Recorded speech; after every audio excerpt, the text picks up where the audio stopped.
Sila siya mga school.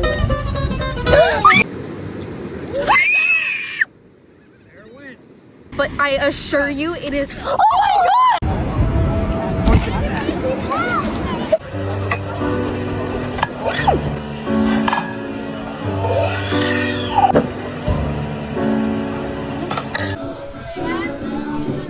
Hey!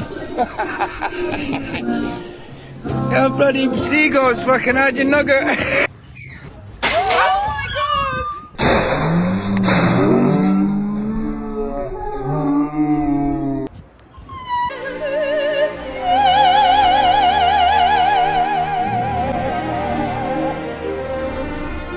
Nothing beats a Jet2 holiday.